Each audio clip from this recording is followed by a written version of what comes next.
Vamos a comenzar inmediatamente porque tenemos muchísimo que hablar. Ayer nos detuvimos demasiado, a lo mejor en algunos temas que no eran tan importantes. Así que deberíamos tratar de avanzar lo más posible hacia hablar un poco más de cono sobre todo y recto y canal, que son las estructuras más importantes, digamos, para este curso. Vamos viendo entonces a nivel de paladar.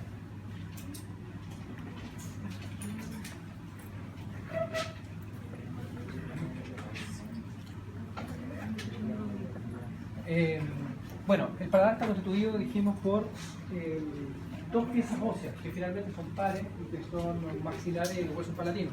O sea que los procesos maxilares o los procesos maxilares del hueso palatino o los procesos palatinos del hueso maxilar conforman la parte del paladar duro, ¿no es cierto? Pero detrás de este paladar duro existe una estructura membranosa que más bien es como una verdadera expansión tendinosa que corresponde a la expansión del músculo tensor del velo palatino. O sea que un músculo del contingente muscular que existe a nivel del velo palatino conforma una aponeurosis que se va a denominar aponeurosis del velo palatino.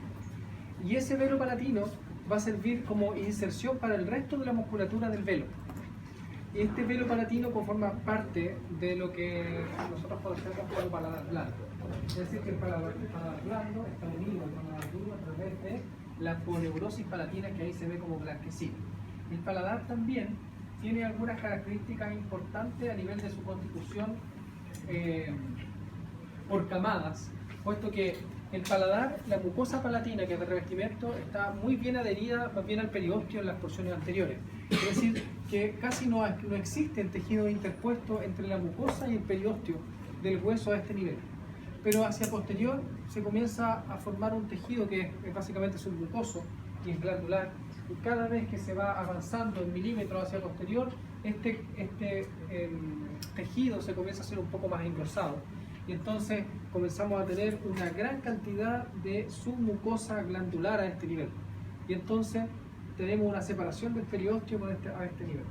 Eso tiene una correlación clínica, puesto que como existe más tejido glandular a este nivel, cuando existen infecciones que derivan de la faringe hacia este nivel o de cualquier otra región que vaya hacia el paladar, entonces se colocan unos abultamientos, una especie de globos. Se comienza, por ejemplo, a abscedar y comienza a aumentar de tamaño, puesto que por aquí pueden diseminarse procesos infecciosos. Pero es muy raro verlo aquí, porque esto está pegadito, es como encía, como si fuera encía adherida, por lo tanto está pegado al hueso. Y entonces también es la razón por la cual las anestesias que se ubican o se posicionan por acá son muy dolorosas, puesto que el líquido anestésico tiene que separar básicamente el periósteo del tejido mucoso, y eso es muy doloroso. Movilizar el periósteo es muy doloroso, pero si se colocan acá la anestesia, en realidad no son dolorosas, ¿ya? Y es por el tejido submucoso incorporado, que es glandular. Aquí estamos viendo entonces el paladar. Vemos una estructura que es paladar duro. En este caso existe además una estructura anatómica que es una variación que se denomina torus palatino. Es básicamente una exostosis de hueso, un abultamiento óseo que se ubica en el centro del paladar, como se puede ubicar también en otras regiones como a nivel de la mandíbula, pero son estructuras normales o variaciones anatómicas nada más. Nosotros estaríamos acostumbrados a ver un paladar que es, digamos, como un arco, ¿cierto? Y que es liso, pero en algunas personas existen estas exostosis de hueso que son como unos abultamientos. A nivel mandibular y por la cara interna también se pueden observar algunas veces, ¿ya? Y acá estamos viendo el paladar blando, y el paladar blando finalmente termina hacia distal cuando comienza el velo palatino. A pesar de eso, el velo palatino es parte del paladar blando. El velo palatino se le denomina el conjunto muscular que se va a incorporar desde distintas regiones del cráneo hacia la aponeurosis palatina. Y va a estar conformado por varios músculos, algunos de ustedes ya los conocen, pero asociados a otras regiones, pero que finalmente van a movilizar el velo palatino y van a ser denominados músculos del velo palatino. Una cosita interesante también en relación al paladar es que existen unas rugas, ¿cierto? Unas rugosidades que tienen un diseño característico entre una persona y otra. se denominan rugas palatinas, y es donde usted puede pasar la lengua por el paladar y ver que existe una pequeña rugosidad. Esas rugosidades son importantes porque ayudan a destruir el bolo alimenticio, y también ayudan a hacer una buena posición de la lengua, por ejemplo, para hacer algunos fonemas, porque finalmente estas rugas palatinas, que son básicamente horizontales, hacen de que la lengua, cuando se contrae, cuando se coloca contra esta región, permita que esté obliterada a varios niveles y que el aire no pase. Entonces esas rugas palatinas son borradas, entonces a la persona le costaría producir algunos fonemas. Es lo que ocurre, por ejemplo, con algunas personas que usan, por ejemplo, esas prótesis dentales que son lisas, no le hacen rugas palatinas, y los pacientes hacen un ceseo y no pueden pronunciar bien porque tienen esa prótesis, pero la verdad es que si la prótesis le hicieran rugas palatinas se acabaría el problema. Lo único que hay que hacerle es homologar la anatomía normal, ¿ya? Pero no solamente para eso, esa es como una implicancia a nivel odontológico, pero tiene otra importancia que a nivel médico-legal, es que las rugas palatinas son de diseño exclusivo y único por persona, y entonces forman una huella similar a una huella dactilar, pero a nivel de paladar. Por lo tanto, en una por ejemplo, impresión como esa, que es una impresión de yeso, uno puede saber si corresponde a un paciente, por ejemplo, qué sé yo, asesinado, o incluso muchas veces incinerado, que cuando el paladar está conservado se puede evidenciar a través de esos modelos que son guardados muchas veces, hacer una identificación médica legal, ¿ya? Eso en conjunto, por supuesto, con la morfología de las piezas dentales, que eso no se modifica, por lo tanto tiene una importancia médico-legal. El paladar está constituido, dijimos, por estas dos piezas óseas, por los maxilares y por los huesos palatinos, y fíjense cómo a nivel del paladar, en la articulación de estas piezas óseas se forman unos forámenes que se denominan foramen palatino mayor, este que está por posterior, y foramen palatino anterior, o también denominado foramen incisivo. El foramen incisivo da hacia el conducto incisivo, y el foramen palatino mayor, este se va a abrir en la fosa pterigo-palatina. Nosotros lo hemos hablado en la configuración del neurocráneo, ¿de acuerdo? En la fosa pterigo-palatina se va a formar, entre otras cosas, la arteria palatina mayor, también los nervios, pero nosotros hemos hablado hasta ahora de arterias, ¿no es cierto? Entonces, hablemos de la arteria y veamos que a ese nivel, la arteria maxilar proporciona la arteria palatina mayor. Esta se incluye dentro de este conducto palatino y nace por esta región, y finalmente avanza hacia la región anterior para dar irrigación a esta región. Es una arteria que es voluminosa, es voluptuosa porque deriva directamente de la maxilar, y entonces es una arteria que hay que cuidar de no lacerarla, por ejemplo, en ningún tipo de procedimiento quirúrgico. Y esta arteria, que deriva de la colateral terminal de la maxilar, que se denomina colateral esfenopalatina, esa esfenopalatina se distribuye en arterias que son de las fosas nasales, de la cavidad nasal, y finalmente cuando avanza por la cavidad nasal desciende una arteria a través del conducto incisivo, y entonces nos da esta arteria incisiva que va a dar una irrigación a la región que está entre canino y canino, que se denomina región premaxilar. Toda la otra región está a cargo de la arteria palatina mayor, pero ambas se anastomosan y dan una anastomosis, un territorio anastomótico para dar irrigación al paladar, entre la arteria palatina mayor y la arteria incisiva. Aquí estamos viendo también la constitución del paladar. Fíjense como ahí se ve el conducto incisivo. Ese es el conducto incisivo, ese a nivel exocraneal. Fíjense como aquí está el paladar duro, ahí está el maxilar y ahí está el palatino, por eso está la articulación ahí. Y aquí estamos viendo el paladar cómo se constituye, primero pegadito al hueso y después con un tejido glandular que lo separa, y finalmente se produce hacia distal, hacia la región más posterior, el velo palatino, que corresponde a esta región muscular. También podemos observar cómo por sobre esta región está la cavidad nasal, y bajo esto, por supuesto, la cavidad oral, hacia posterior la faringe, y fíjense cómo la faringe ya se empieza a constituir con una región que da hacia la cavidad nasal, una región que da hacia la cavidad oral y una región que da hacia la región de la laringe. Entonces tenemos que a nivel nasal se abre a través de una estructura que se denomina coana, es un espacio que limita la faringe a nivel superior con la cavidad nasal. Y a ese nivel se ubica esta estructura, que estamos hablando de faringe, una estructura que es la abertura o el poro de lo que sería la tuba auditiva. Esta es la tuba auditiva. Y en la tuba auditiva, aquí no está, pero créanme que existe, tiene una pequeña tonsila también que se denomina tonsila tubárica. Porque aquí estamos viendo esta tonsila que era la tonsila palatina, ¿cierto? Era una región propia. Ahí estamos viendo la tonsila lingual. A este nivel se ubica la tonsila tubárica, pero son pequeñas y están alrededor de esta región.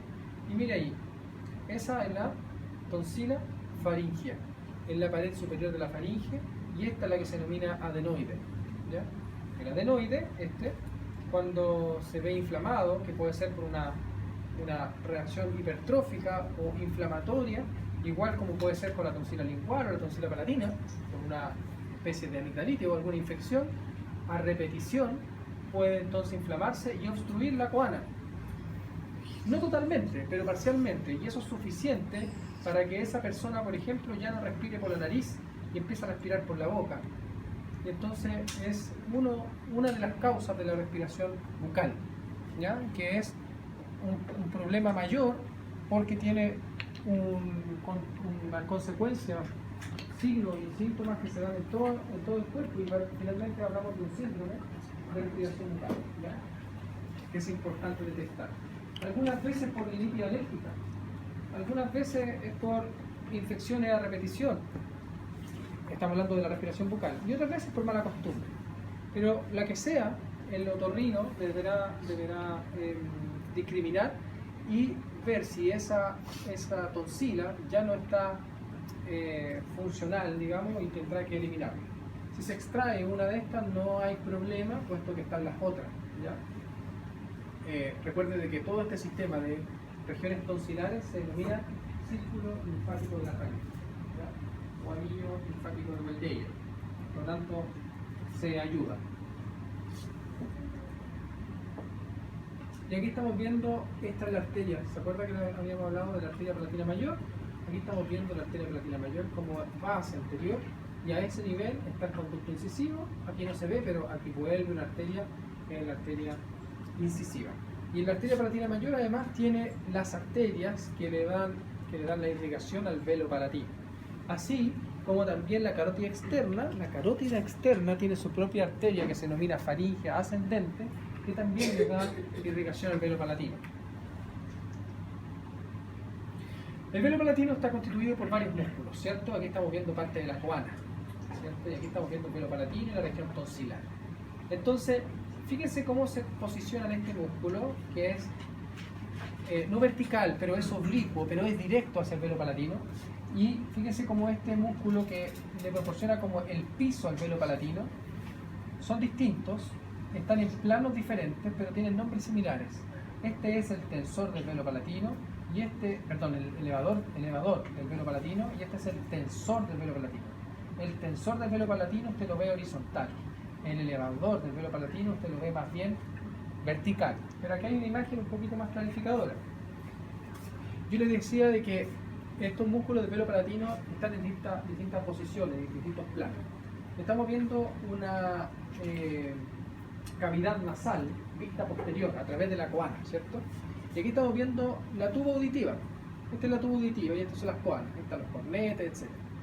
Entonces, esta región, este músculo corresponde al músculo elevador del velo palatino. ¿Desde dónde se proyecta? Desde la porción gestrosa del hueso temporal, y desciende verticalmente pero más oblicuamente hacia medial para insertarse en la poliurosis palatina. Y aquí estamos viendo una porción de él, porque lo han eliminado, y se puede ver en lo profundo al músculo tensor del velo palatino.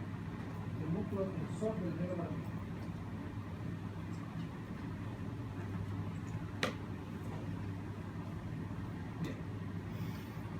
El tensor del velo palatino se proyecta de la fosa más bien escafoidea. ¿Recuerdan la fosita escafoidea?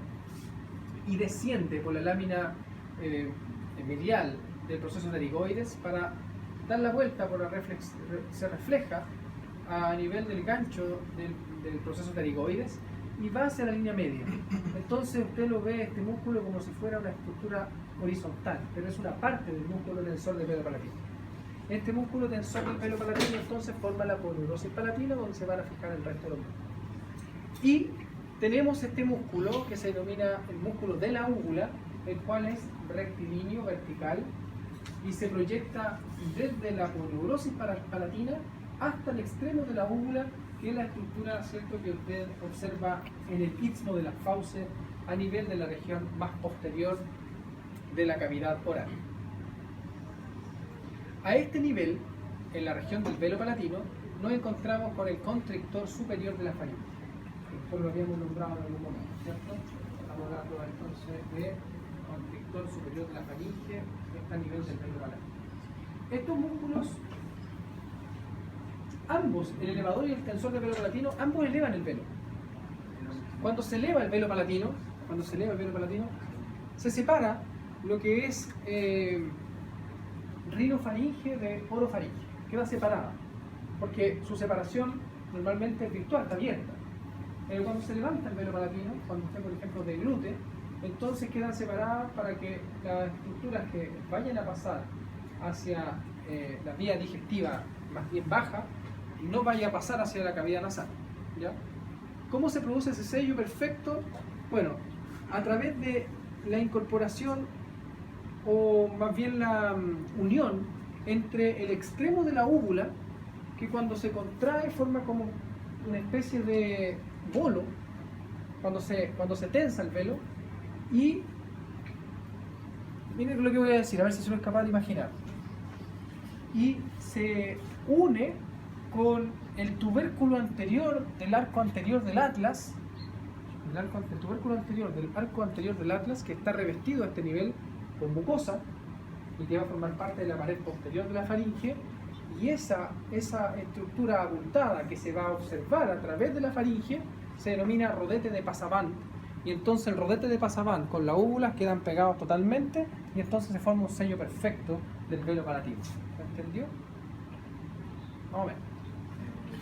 Ya. Pero lo vamos a ver de todas maneras, y además que eso se va a observar cuando hablemos de faringe. Pero lo importante es que estructuras pequeñas, como que parecían insignificantes, ¿no es cierto?, el tubérculo anterior del atlas, usted diría, bueno, ¿para qué existía eso? ¿Dónde forma el rodete de Passavant? Si no existe, no se puede sellar la faringe, no puede haber un sello entre el velo palatino y la faringe. Eso es muy importante. Aquí estamos viendo entonces una faringe abierta. Esta es la imagen que nosotros tenemos en el laboratorio, pero en el laboratorio la tenemos sin mucosa, ¿cierto? Lo tenemos como básicamente con el esqueleto, más bien una estructura fibromuscular de la faringe.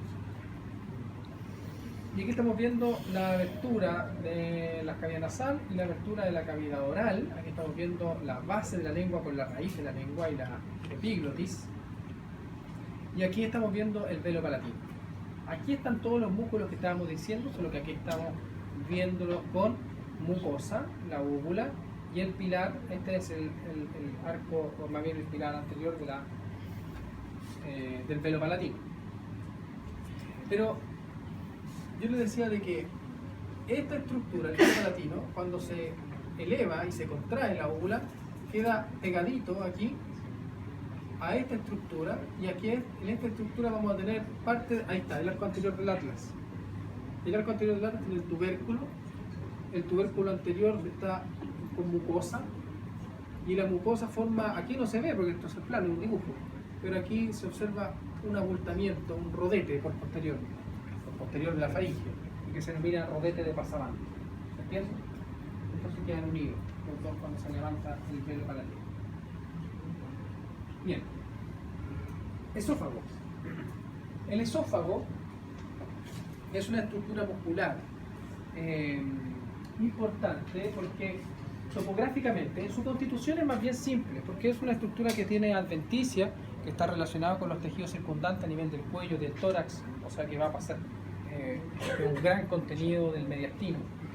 Y tiene su aspecto importante en su recorrido, más que en su constitución, puesto que a pesar de ser una estructura que es más bien muscular, tiene una estructura trilaminar, es decir, que tiene mucosa, una capa media que es muscular y una capa externa que es adventicia. La adventicia queda relacionada en todo su recorrido con un plexo nervioso que está producido por esta cadena que se denomina simpática latero-vertebral.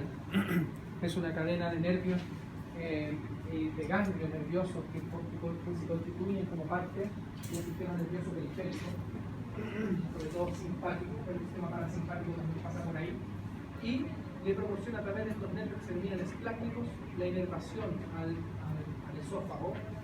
La mayor parte de esa inervación va hacia el esófago y otras acompañan el esófago para poder llegar a otros lugares de esos nervios. Esos nervios son difíciles de observar porque están como embebidos en la misma adventicia, pero se pueden observar las cadenas laterovertebrales, que son una relación importante del esófago. El esófago comienza a nivel de C6, y a nivel de C6 es clásico decir de que se encuentra el cartílago cricoides de la nariz. Entonces se ubica, si quiere, a nivel del cartílago cricoides o a nivel de C6 o a nivel del tubérculo de Chassis-Nash. ¿Se acuerdan de? Cualquiera de todas esas puede ser importante para ver la conformación del esófago. El esófago es difícil de diferenciar de cuándo termina la faringe y cuándo comienza el esófago. Lo que podemos sí darnos cuenta es que existe una pequeña área de transición que está como libre de fibra muscular, o más bien es como tiene un aspecto fibroso. Y la primera porción del esófago tiene una musculatura más bien estriada. Luego la segunda porción o el segundo tercio tiene musculatura mezclada entre musculatura lisa y musculatura estriada, para terminar siendo solamente musculatura lisa a nivel del abdomen y la porción abdominal. O sea que se va haciendo una musculatura de transición. Tiene una longitud aproximada entre 23 y 25 centímetros y tiene algunas curvaturas que no son estables, pero algunas de ellas son importantes. No son estables, digo, porque pueden variar, pero siempre está curvado. En el cuello no tiene curvaturas de gran importancia, más en el tórax, que corresponde a la región del mediastino, tiene una posición tal que hace que esté desplazado al nivel superior levemente hacia la derecha por la presencia de la aorta y de la tráquea y también de los bronquios. Tiene una relación importante con las estructuras traqueobronquiales y la aorta, el callado aórtico o el arco aórtico, y entonces se desplaza levemente hacia la derecha. Pero luego el esófago desciende y va en búsqueda del lado izquierdo, puesto que su orificio esofágico está más desplazado hacia el lado izquierdo. Por lo tanto, se posiciona por anterior a la aorta y va tomando una relación íntima con la aorta descendente para después pasar a nivel inferior o más distal hacia el lado izquierdo y posicionarse hacia su foramen esofágico. ¿Ya? Cuando pasa el foramen esofágico, el esófago tiene 1 o 2 centímetros de constitución, y esos 1 o 2 centímetros se denomina porción abdominal del esófago. Es importante decir que el esófago entonces tiene una porción abdominal, porque normalmente el estudiante piensa en un comienzo de que el esófago termina en el tórax, pasa al foramen esofágico y se conecta inmediatamente con el estómago, y no es así. Tiene una porción abdominal y avanza por el abdomen y después se conecta a nivel del cardias.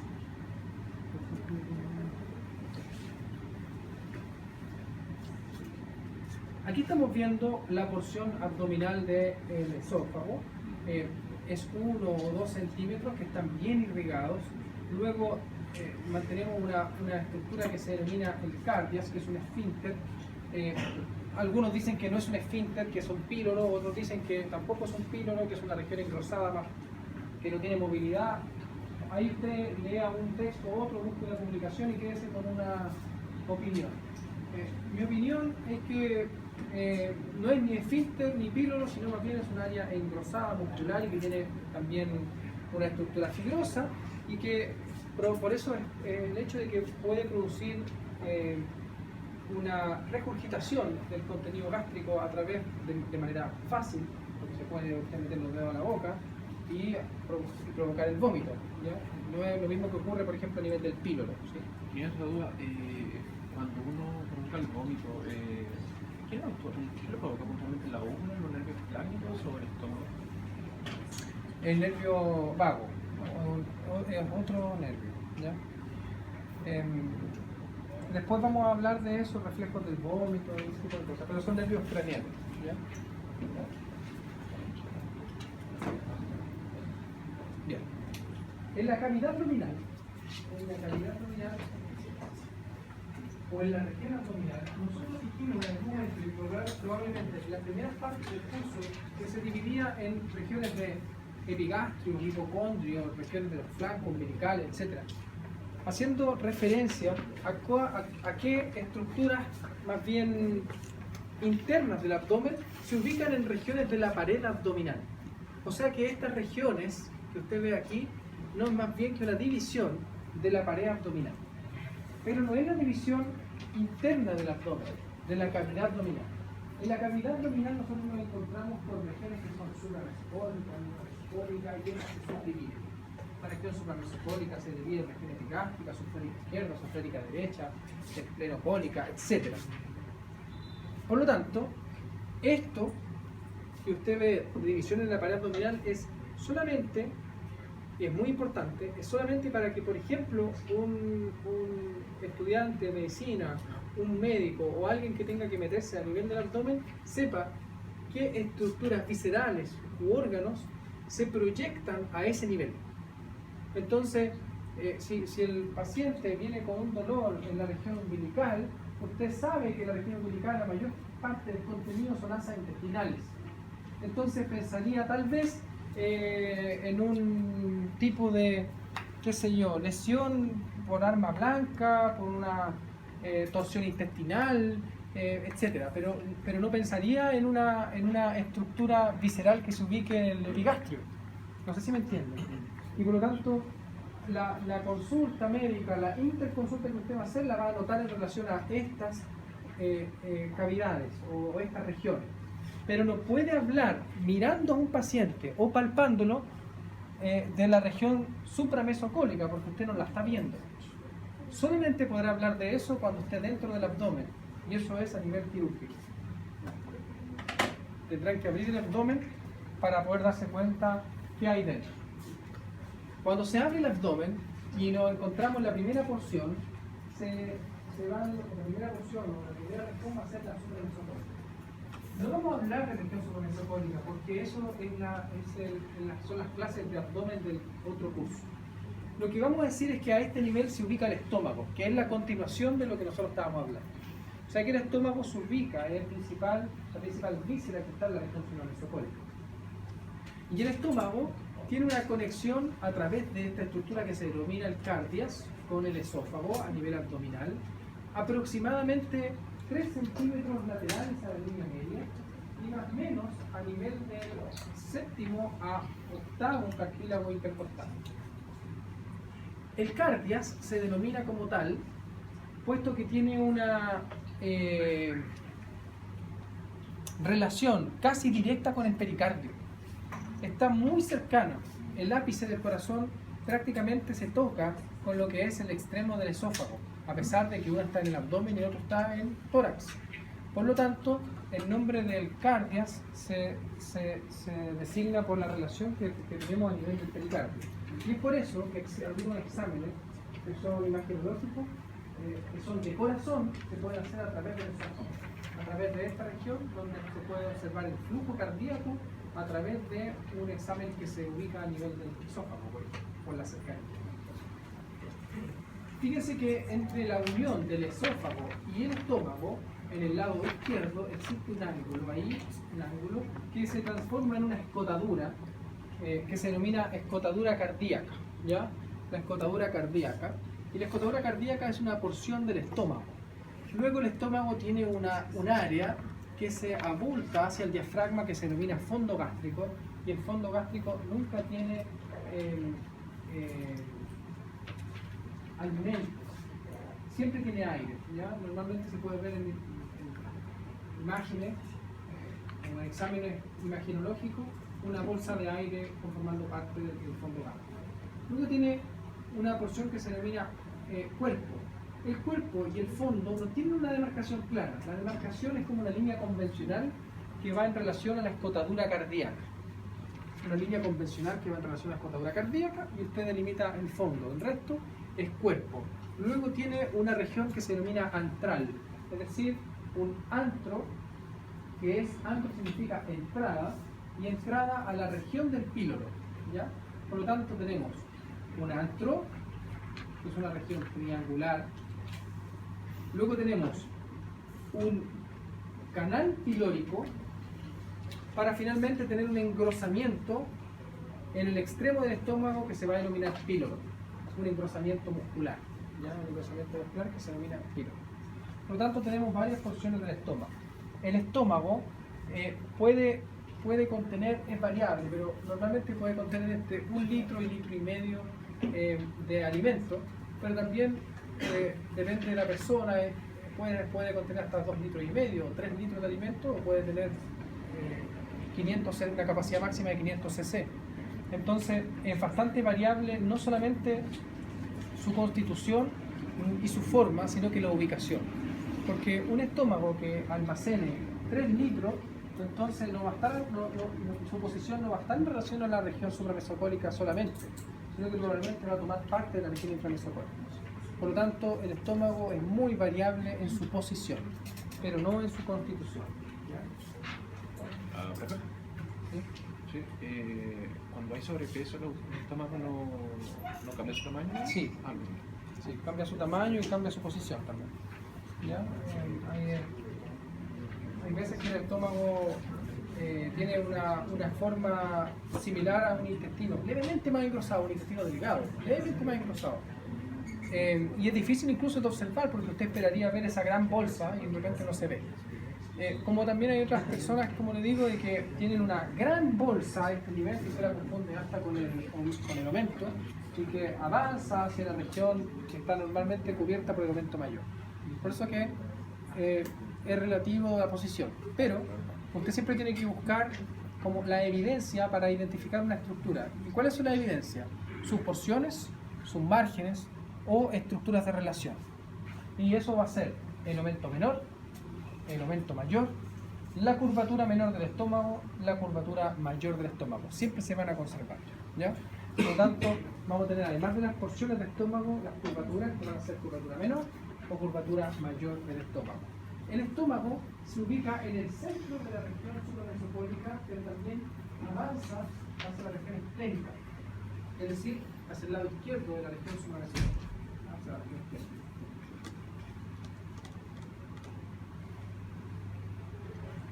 De irrigación nosotros no vamos a hablar mucho porque sabemos que ya la hemos descrito a nivel del tronco celíaco. Pero sí vamos a decir que existen dos escotaduras, la primera ya la hablamos para definir el fondo, que era la escotadura cardíaca, y una escotadura que se ubica en relación al píloro que se denomina escotadura angular. En la escotadura angular normalmente está en relación también a la arteria pilórica cuando existe, ¿ya? Entonces, la escotadura angular a nivel del píloro. Dos escotaduras, una cardíaca y una angular. Su constitución anatómica tiene un componente trilaminar. ¿Esto es una víscera, un órgano macizo o cavitado? ¿Qué es? Cavitado. No me entiendo. ¿Qué es? Cavitado. ¿Qué? La víscera cavitada. Una víscera cavitada, ¿cierto? ¿Por qué es una víscera? Ya está recubierta con No. ¿Por qué es una víscera? No. Porque tiene una bolsa celosa. Porque está recubierta de una bolsa celosa. ¿Por qué es cavitada?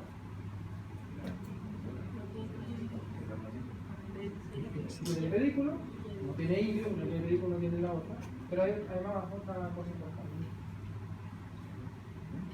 Tiene una estructura que se llama trilaminar. Trilaminar. Porque tiene una estructura que es mucosa, una mucosa especializada además, que es capaz de producir ácido clorhídrico. Una estructura que es de capa media, que es muscular, y una capa más externa que es de adventicia y luego una nueva capa que es peritoneo, porque es una estructura que es intraperitoneal, ¿ya? A pesar de eso, tiene una pequeña área a nivel del fondo gástrico por posterior que se denomina área desnuda del estómago y que no tiene peritoneo, ¿ya? Pero siempre hay esas porciones que son como excepción, ¿ya? Pero es una víscera que es intraperitoneal. Otra cosa importante en relación a la capa media de su estructura trilaminar es que la capa media tiene 3 capas de músculo, o sea, se le adiciona una capa muscular. Una capa muscular que se desarrolla internamente en relación a la mucosa y que es una capa parabólica o también denominada una capa oblicua de musculatura del estómago. Sobre esta tenemos musculatura que es circular, que es para contraer la constitución del estómago. Y sobre esta, esa, que aquí la han sacado, ¿cierto? Pero la han dejado en el duodeno, la dejaron en el esófago porque es continua para la constitución total del sistema digestivo, que es la capa longitudinal externa. Entonces tenemos una capa longitudinal externa, una capa circular que es media y una capa interna que es parabólica u oblicua, ¿ya? 3 capas musculares. Y además ahí se ve el engrosamiento de lo que es el píloro. Usted lo va a ver en el laboratorio, se va a encontrar el tóxico del píloro y va a observar que tiene una constitución totalmente distinta al estómago y una constitución totalmente distinta al duodeno, ¿ya? Y acá hay una cosita interesante, tenemos me siempre sirve colocar esas cosas. Las hernias. ¿Qué son las hernias del hiato? Vamos a hacer esa mención, que es una mención clínica solamente para que usted tenga una noción de qué es cuando lo escuche. Las hernias que se provocan a nivel de esófago se producen por una presión intraabdominal aumentada. Es decir, y eso puede ser por varias razones. Puede ser incluso por una hipertensión portal, puede ser por un problema a nivel peritoneal, puede ser por ejercicio, porque la persona hace halterofilia, por ejemplo, etcétera. Pueden haber múltiples razones por las cuales una presión intraabdominal aumentada. Pero si eso usted además lo suma, lo adiciona con una edad avanzada, personas que son más bien de etapa media de la vida o añosos, hay un debilitamiento muscular y muchas veces a todo nivel, pero no es la excepción el diafragma. Y por lo tanto, los pilares del diafragma que van a constituir el orificio esofágico, recuerde que no es tendinoso, se van a provocar en algunas personas una distensión y se distiende el esófago, como que se puede deslizar, que normalmente tendríamos a ese nivel el cardias bajo el diafragma. Imagínese el cardias en relación al diafragma. Entonces la unión del estómago se podría hacer totalmente inmediata al diafragma, o bien que el esófago pase hacia el tórax por completo y que parte del estómago acompañe al esófago. Es decir, que si el esófago está, el orificio del esofágico está a un nivel y el estómago acompaña al esófago, parte del estómago quedaría como incluido en el tórax. Eso es una hernia al hiato. Una hernia al hiato que se va a dividir en deslizante o paraesofágica. La hernia al hiato deslizante es básicamente este ejemplo que yo doy, donde el estómago, que podría ser una bolsita, se empieza a incluir en conjunto con el esófago, se desliza y entonces queda incluido en el tórax. O puede ser una hernia al hiato paraesofágica, y que básicamente es que si nosotros tenemos aquí el hiato esofágico y se abre el hiato esofágico, parte del fondo gástrico se incluye en el hiato esofágico y queda el esófago y parte del fondo gástrico incluido, como estrangulada. Eso es una hernia al hiato paraesofágica. Ambas no dan tanta clínica. No es tan doloroso. El problema, bueno, eso en realidad es discutible. Capaz que exista alguien que lo haya tenido y me diga no, si es doloroso. En algunas personas sí, mucho. Pero no es un signo patognomónico, no es algo que usted sea exclusivo para una hernia al hiato. Lo que sí es exclusivo es que dan reflujo gastroesofágico, esofagitis, vienen con gastritis adicional. Es un problema no menor, porque además, ¿qué hacer para que una hernia al hiato disminuya? Básicamente es ejercicio, dejar de hacer algún tipo de actividad física, fármacos también se pueden ocupar, o a nivel quirúrgico también cuando es grave, ¿ya? Lo importante es que se entendiera que es una hernia al hiato deslizante y qué es una hernia hiato paraesofágica. Eso en teoría también le quitaría espacio al diafragma, ¿no afectaría la función respiratoria? No se trata de función respiratoria. Duodeno. Una vez que nosotros pasamos el píloro, nos encontramos con esta primera porción del intestino delgado, que mide aproximadamente 23 centímetros a 25 centímetros. O sea que es parecido a la longitud del esófago, el duodeno. Tiene una constitución tal que su primera parte, la primera parte de la primera porción, es intraperitoneal, porque acompaña el estómago. Entonces se puede mover, se moviliza. Pero todo el resto del duodeno es retroperitoneal y es inmóvil. Y está pegado básicamente a la pared posterior del abdomen, como se ve acá, duodeno. Pegado a la pared posterior del abdomen. Y mantiene varias porciones. Una porción que se denomina primera y que se denomina también porción ascendente. Pero yo prefiero llamarla porción primera. ¿Por qué? Porque en teoría esa también es ascendente. Entonces, primera porción, segunda porción, tercera porción, cuarta porción. Con números. Entonces hablamos de una porción primera, una porción segunda o descendente, una porción tercera u horizontal y una porción cuarta o ascendente. De tal forma de que el duodeno tiene la forma como de una C, pero orientada de manera diagonal hacia superior y hacia el lado izquierdo. De tal forma que entre la primera porción y la cuarta porción no queda un espacio más de 5 centímetros de distancia. O sea, 5 centímetros de separación entre la primera porción y la cuarta porción. Es poquito. Y a pesar de eso, esto mide 25 centímetros. Duodeno viene del latín duodeni, que significa 12 traveses de dedo. Así lo medían en algún momento, y por lo tanto duodeno significa que mide 12 traveses de dedo. Entonces se mide 12 traveses de dedo, verá que más o menos son 25 o 23 centímetros. ¿Ya? Cada una de estas porciones tiene una importancia. Y aquí es cuando usted dice, me quedo con que sean 4 porciones y punto. ¿Por qué le quiero dar la importancia? Porque yo necesito que usted se acuerde de cada porción. Entonces yo le voy a dar algunas características de una o de otra para que finalmente usted diga, no se me va a olvidar jamás la tercera porción. Primera porción. La primera porción del duodeno se divide en dos porciones. Una porción dijimos que era móvil y una porción inmóvil. La primera porción es móvil, tal cual se ve aquí, esta. Mide 2.5 centímetros.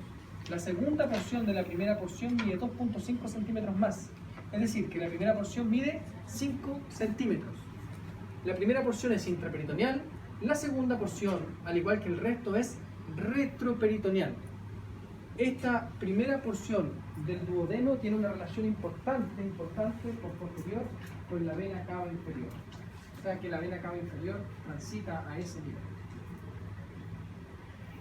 La región que se denomina descendente o segunda porción tiene otra característica que es importante. Su longitud es variable, puede medir desde 5 hasta 8 centímetros aproximadamente. Eso es harto y puede avanzar alrededor aproximadamente entre 3 vértebras. O sea que se va a ubicar a este nivel entre T12 o L1 y L3. A esa altura aproximadamente encontramos la segunda porción del duodeno. La segunda porción es descendente. Por lo tanto, si nosotros estamos en un corte, por ejemplo, de L1 o L2, la debiésemos encontrar. Y debiésemos encontrarla como un lumen. Pero si nosotros vemos un duodeno así como acostadito, entonces encontramos la primera porción. Se dan cuenta que esto es importante después para topografía, porque cuando nosotros empecemos a analizar los cortes, se van a dar cuenta de todas estas situaciones. La segunda porción tiene otra característica importante. Está en relación íntima con la cabeza del páncreas, tal cual se ve. En relación íntima con la cabeza del páncreas. Y los conductos, que son las vías biliares, o las vías que son extrahepáticas, o más bien, la constitución del mismo conducto que se denomina colédoco, va a estar en relación a la segunda porción, porque las vías extrahepáticas se van a abrir en la segunda porción del duodeno. Pero aquí usted no lo está viendo, puesto que eso se ubica detrás del páncreas y dentro del páncreas. Y ahí se abren las vías extrahepáticas a través de la segunda porción del duodeno. Por lo tanto, la papila duodenal mayor se va a encontrar en la segunda porción del duodeno o descendente. La papila duodenal mayor. Tercera porción del duodeno. ¿Qué característica hay importante a este nivel? Se ubica aproximadamente a nivel de L3. ¿Ya? Aproximadamente a nivel de L3. Eso significa de que está en relación a la arteria mesentérica inferior. O sea que aquí hay una desfase, ¿cierto? Pero de todas maneras no está tan mal. Esto también es variable, pero se deberían andar más o menos juntos. El término de esta porción con el comienzo de la mesentérica inferior. Pero su relación no es con la mesentérica inferior. Lo que yo le quiero decir es que la gran relación que tiene la tercera porción es con los vasos mesentéricos superiores.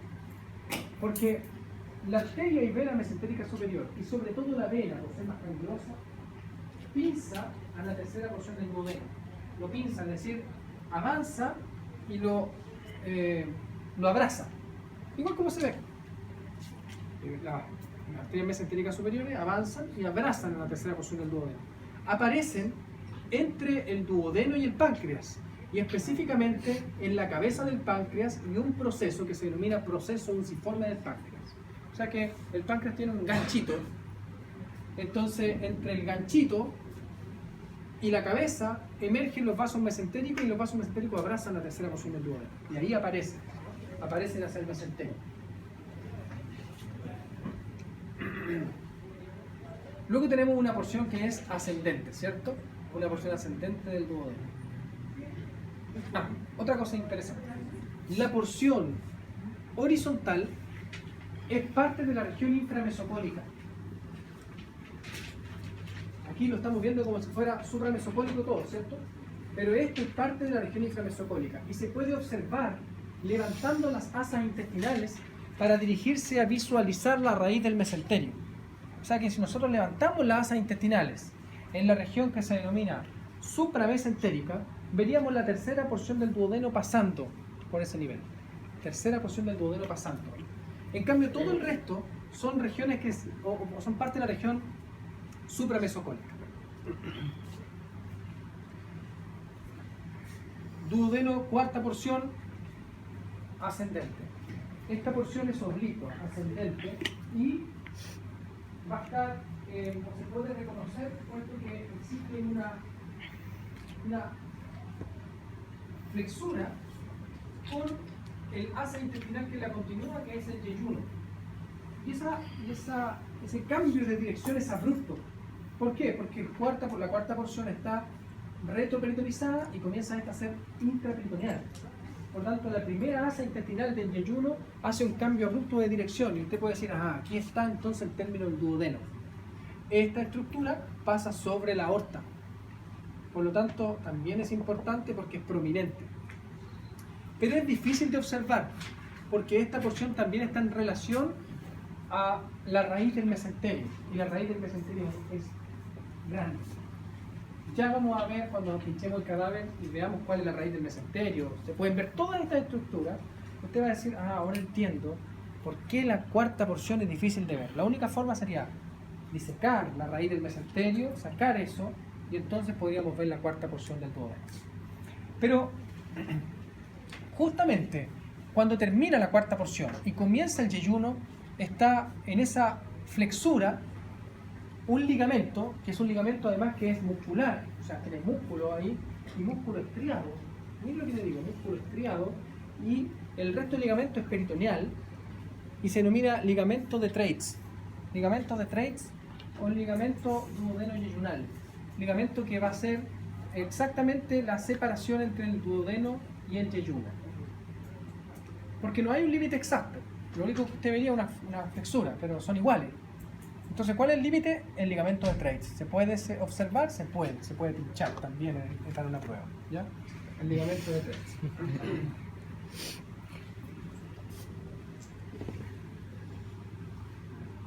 Región inframesocólica. En la región inframesocólica nosotros vamos a ver las asas intestinales, ¿cierto? Yeyuno-ilion, que es la otra porción del intestino delgado.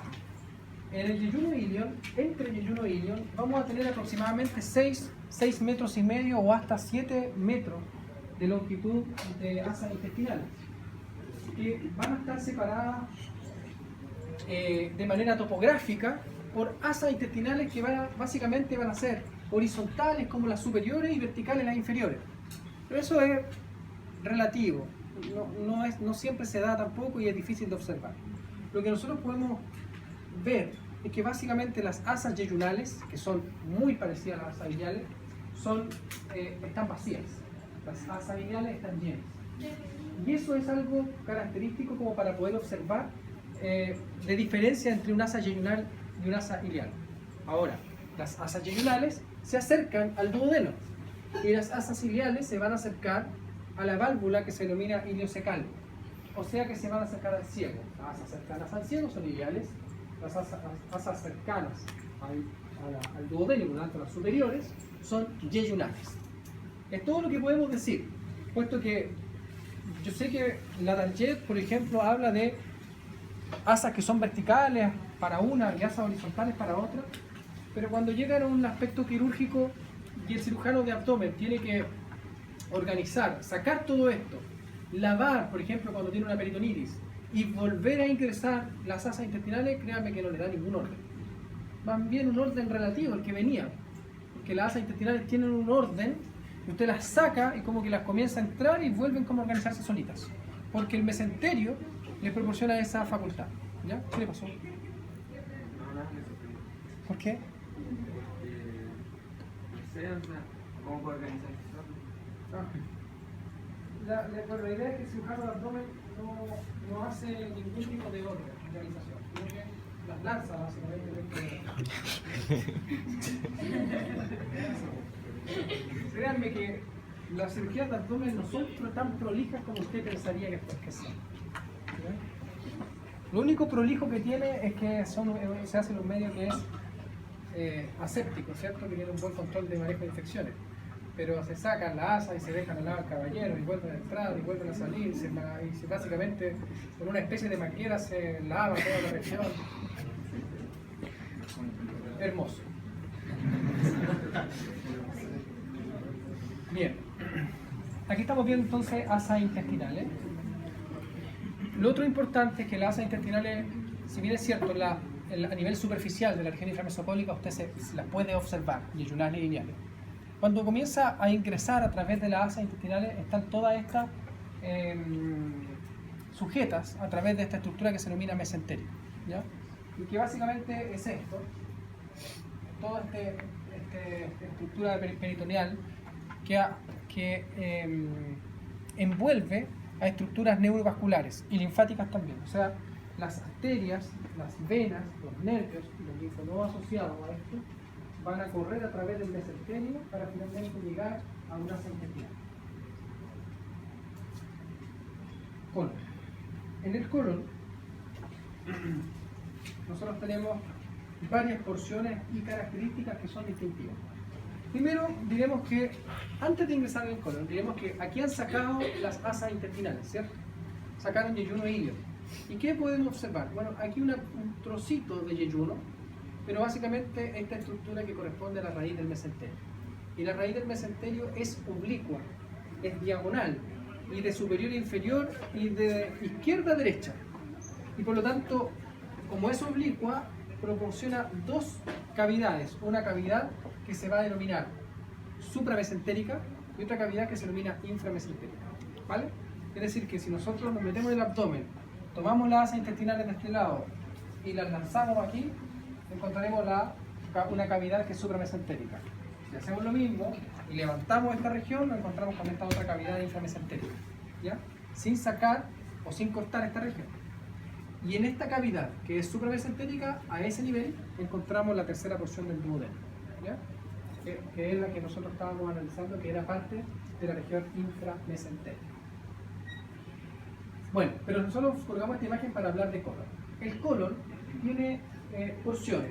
Claramente se divide en una porción que se denomina cecal o ciego, que se ubica básicamente a nivel de la válvula iliocecal o de la incorporación de la última asa ilial hacia inferior. Y aquí podemos observar que la región del ciego está también unida al extremo, o también se podría decir al inicio del colon, que es este apéndice que se denomina apéndice vermiforme, ¿ya? Entonces el apéndice vermiforme es una especie de gusanillo que se ubica en relación al ciego y que puede estar en varias posiciones y puede ser de varios tamaños, ¿ya?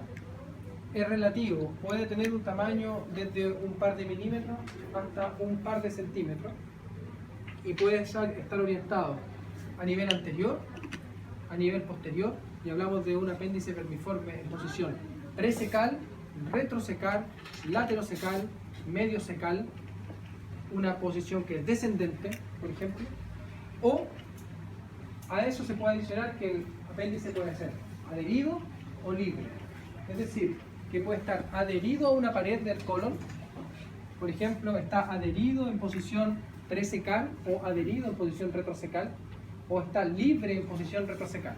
¿Se entiende? Si está libre es como un gusano. Si está adherido, créame que usted vería como una winchita pegada nada más a la región. ¿Ya? El cadáver, por ejemplo, que tenemos arriba de la señora, está en una posición retrosecal adherida. ¿No? Y es pequeño su apéndice vermiforme. Esto es importante porque algunas de estas posiciones están en relación a espacios anatómicos de importancia, como son recesos peritoneales. El colon se relaciona con la pared del abdomen por unos espacios que están dados por el mismo peritoneo que se denominan surcos paracólicos. Es decir que el colon, entre el colon y la pared lateral del abdomen existe un espacio y en ese espacio está asociado el peritoneo parietal. Es decir, que por ese espacio que se denomina surco paracólico lateral derecho puede correr libremente un exudado, ascitis, una infección, cualquier líquido que se ubique dentro del abdomen, ¿cierto? Y ese receso, así como hemos visto otros recesos peritoneales en la clase, 2 clases atrás, son importantes porque algunos de estos están unidos. Entonces, por ejemplo, este receso que está en relación al colon ascendente o lateral, hablamos de surco paracólico lateral derecho, que está unido, fíjese, a la región cecal y al receso que se ubica detrás del ciego, que se ubica el receso retrocecal. Unido totalmente, no hay un límite a ese nivel. Está totalmente unido al receso retrocecal. Y el receso retrocecal está libre hacia el apéndice, ¿cierto? No hay ninguna estructura que lo delimite. Y en el receso retrocecal algunas veces está el apéndice. Por tanto, una apendicitis en posición retrocecal que se infecte, por ejemplo, y sea perforada, una infección inmediatamente va a ser peritoneal, pero va a ascender por el surco paracólico lateral derecho y va a descender por la pelvis. Y ya tenemos una infección del peritoneo que está a todo este nivel. Pero esta infección asciende y ese surco paracólico lateral derecho está unido por detrás con otro receso que se denomina receso hepatorrenal, del lado derecho, y ese receso hepatorrenal se une al receso subfrénico, o sea que está debajo del diafragma subfrénico del hígado, y ese receso está unido a la cavidad peritoneal principal. Por lo tanto, tenemos una vía de acceso o de diseminación de procesos infecciosos a través del receso retrocecal, asciende por el surco paracólico, invade la región del receso hepatorrenal y finalmente es capaz de invadir la cavidad peritoneal principal y tenemos una peritonitis séptica completa. Por eso es que es tan complejo el tema de la peritonitis, porque los recesos que proporciona el peritoneo están unidos y algunos no. Entonces algunos son importantes y otros no. Estoy diciendo uno importante, surco paracólico lateral derecho. Porque el paracólico medial derecho no tiene unión con nada, está dentro de la fosa que es supramesentérica. Igual que el paracólico medial del lado izquierdo. La importancia radica en que entre estos dos están unidos por superior, pero dentro de la región inframesocólica nomás, y está limitado ahí. El surco paracólico lateral izquierdo no tiene ningún tipo de importancia porque está limitado por el mesocolon sigmoide y está limitado por los ligamentos gastrocólicos y por la porción del ligamento gastrofrénico y por el gastrofrénico, o sea, por el ligamento mayor. Por lo tanto, no invade ninguna región. ¿Se entiende? ¿Cuál es la importancia de que hayan recesos? la comunicación, Eh, porque si es perjudicial en caso de infección, ¿qué pasaría si estuviera cerrado? Mira, buena pregunta, mire. Si los recesos están cerrados, es lo mejor que le puede pasar, porque un receso que no tiene continuidad limita los procesos infecciosos. O sea que si un proceso infeccioso se ubica en un receso que está cerrado, no corre riesgo o gran riesgo de que vaya a diseminar a otro lugar. Pero si un receso está unido, y por eso que es importante que usted sepa qué recesos se unen con otros. Si un receso está unido, usted debe saber la lógica de la diseminación de los procesos infecciosos, porque usted va a tener una infección que va a ser generalizada en poco tiempo. Por eso que saber receso es más importante que saber las caras del hígado. ¿Ya? ¿Cuál es la importancia de que sea libre el paso? ¿Cómo que saber? Que esté comunicado. Mire, es que yo se lo explico, pero no me lo han entendido. Yo le digo de que si está libre, que si no hay tabiques, que si está libre en la región, la importancia radica en que la diseminación de los procesos infecciosos es completa, es total, invade una región y otra. Si está tabicado, si no está libre, si está cerrado, la infección queda limitada. Eso se da no solo en el abdomen, en todo el cuerpo. Por lo tanto, por eso es que nosotros hablamos, por ejemplo, de el diafragma de los músculos espíneos. El diafragma de los músculos espíneos limita una región de otra. Entonces, las infecciones que están de ese lado no pasan para otro. Y en este caso, a nivel de los recesos, también se da esa importancia. Por eso que usted se debe saber los recesos todos. No con los nombres, sino cuáles están comunicados y cuáles no. Porque después las preguntas de este tipo de pruebas son básicamente clínicas. Un paciente que tiene una infección en tal región, puede llegar a tener una infección en tal receso, este tiene que decir, este se comunica con este con este, no, este con este no. Este no tiene conexión. Este sí tiene conexión, este es. ¿Entiende? ¿Entiende la diferencia? Por lo tanto, los recesos que se ubican en el lado derecho son más importantes que los que se ubican en el lado izquierdo porque están comunicados. ¿Ya? Bueno, pero todavía hemos hablado de recesos y ni siquiera hemos hablado de colon. El colon tiene una estructura abollonada, ¿cierto? Así como unas verdaderas esferas, así como unas pelotas que van naciendo una de otra. Y eso es así, sobre todo el colon ascendente. El colon ascendente y el colon descendente son más bien inmóviles o tienen muy poca movilidad porque están parcialmente peritonizados y las porciones que tienen meso, ¿saben lo que es un meso, cierto? Meso. ¿Qué es un meso? Lo que unen un órgano a una pared, en este caso la pared posterior, ¿cierto? Los mesos del colon ascendente y descendente son muy cortos, entonces no se movilizan. Pero el colon transverso tiene un meso largo, que es el mesocolon transverso, y permite que se movilice el colon transverso. El colon sigmoide tiene su gran mesocolon sigmoide, por lo tanto también permite que se movilice el colon sigmoide sin problema.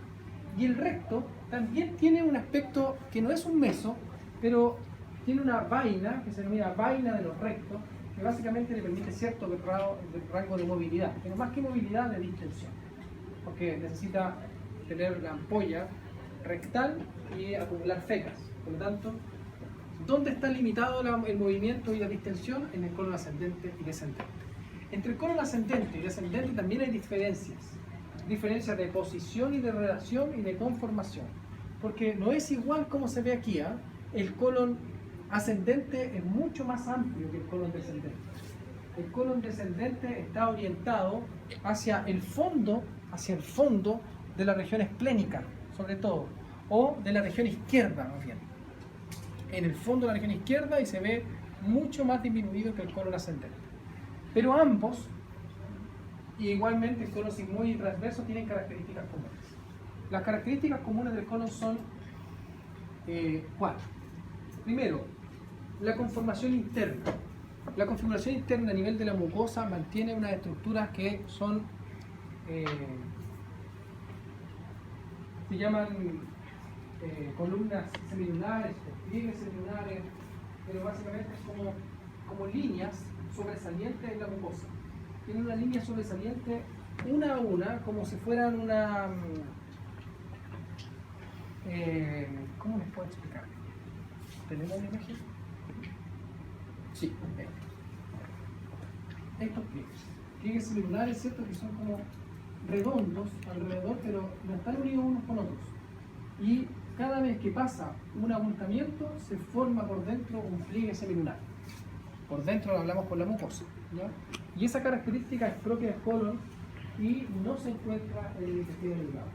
Entonces tenemos la primera diferencia, que es los pliegues semilunares. La otra gran diferencia son estos abultamientos que se denominan las austras, ¿cierto? Las austras del colon. Esos abultamientos o austras básicamente son los pliegues semilunares, que es musculatura lisa, que está en relación a la mucosa, que se contrae, entonces deja los austras un poco más amplias. Y cada región semilunar o en cada pliegue semilunar se contrae el colon. Pero es una contracción de su lumen, ¿cierto? Para, por ejemplo, provocar una motilidad intestinal, en este caso del colon. Pero esa es una motilidad interna propia de la estructura transversal del colon. Pero habrá otra motilidad que es longitudinal, ¿ya? Y esa motilidad longitudinal está dada por estas estructuras que se denominan tenias, ¿ya? Las tenias son esas estructuras blanquecinas longitudinales que se ubican en relación al colon y que van a terminar a nivel del colon sigmoide. Y esas tenias van a ser tres tenias que se van a denominar: una por anterior, que va a ser la tenia libre, y dos tenias por posterior, que van a ser las tenias adheridas. Las tenias adheridas van a adherir al meso.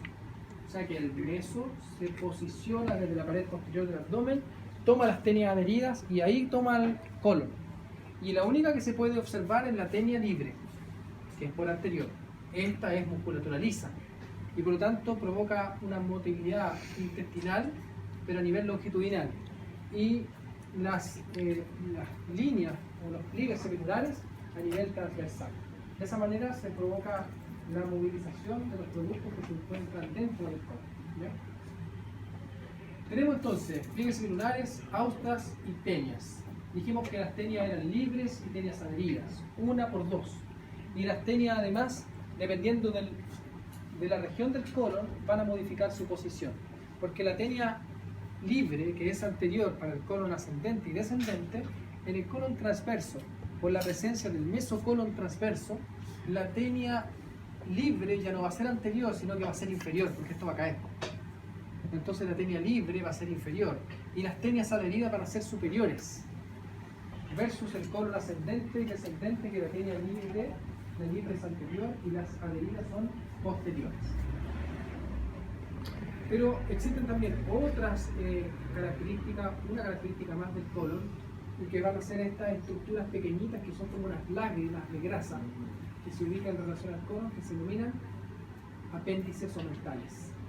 Los apéndices omentales se ubican hasta el colon sigmoide. El colon sigmoide ya no tiene apéndice omental. ¿Y qué son? Tejido graso en conjunto con tejido linfoide difuso, envuelta en mesotelio, o sea, en peritoneo. Y básicamente es sistema inmune puesto en el colon. Apéndice omental.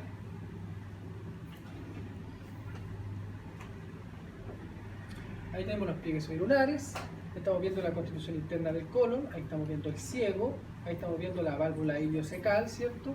Y la pequeña válvula del apéndice vermiforme, y el apéndice vermiforme puesto en posición descendente.